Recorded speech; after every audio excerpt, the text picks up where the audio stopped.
हम किसी के पैसे में नहीं पड़ रहे, हम इस देश के कार्यदाता हैं। अब 500 रुपए की मजदूरी में हमसे जीएसटी लेते हो। 4 ट्रिलियन की अर्थव्यवस्था में ना पढ़े लिखों का ही जीवन सवरा है।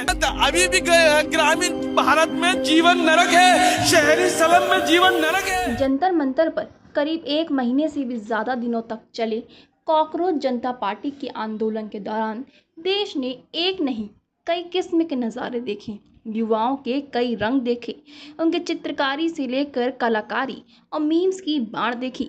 इसी मीडिया की नज़र एक ऐसे शख्स पर पड़ी जो नारों और भाषणों के शोर के बीच सोशल मीडिया पर सनसनी बन गया।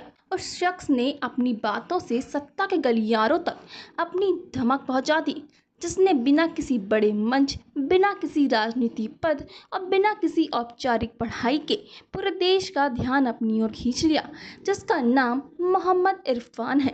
पेशे से फेरी लगाकर परिवार चलाने वाले इरफान का एक इंटरव्यू कुछ ही घंटों में सोशल मीडिया पर लाखों लोगों तक पहुंच गया। उनके संविधान, लोकतंत्र और मजदूरों के अधिकारों पर दिए गए विचारों की चर्चा शुरू हुई। इसके बाद लोकसभा में नेता प्रतिपक्ष राहुल गांधी भी उनसे मिलने उनके घर पहुंचे। आखिर कौन है मोहम्मद इरफान और कैसे एक साधारण फेरी वाला राष्ट्रीय चर्चा का विषय बन गया, चलिए जानते हैं। मीडिया रिपोर्ट्स के अनुसार मोहम्मद इरफान दिल्ली की सावदा जे कॉलोनी में रहते हैं। उनका कहना है कि उन्होंने नियमित स्कूल की पढ़ाई नहीं की। वे बताते हैं कि उन्हें पढ़ने लिखने में दिक्कत होती थी और मोबाइल पर टाइप भी नहीं कर पाते थे, लेकिन उन्होंने गूगल के वॉइस सर्च, यूट्यूब और इंटरनेट को अपना सीखने का माध्यम बनाया। उनका दावा है कि उन्होंने यही प्लेटफॉर्म के जरिए संविधान, लोकतंत्र, मजदूरों के अधिकार, सामाजिक न्याय और देश के कई बड़े मुद्दों के बारे में जानकारी जुटाई।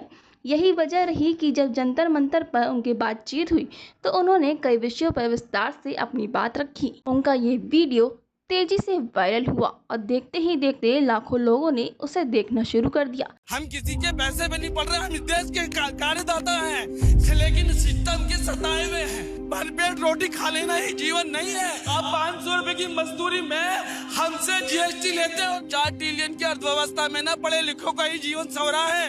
इस पे इतराइए मत। अभी भी ग्रामीण भारत में जीवन नरक है, शहरी स्लम में जीवन नरक है।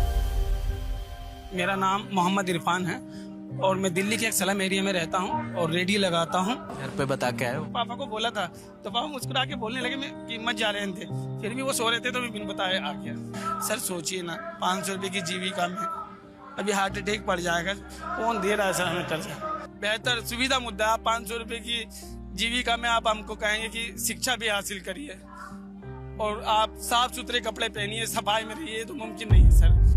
इरफान की चर्चा उस समय और बढ़ गई जब एक मीडिया इंटरव्यू में उन्होंने मजदूरों की जिंदगी, सम्मान और लोकतंत्र पर अपने विचार शेयर किए।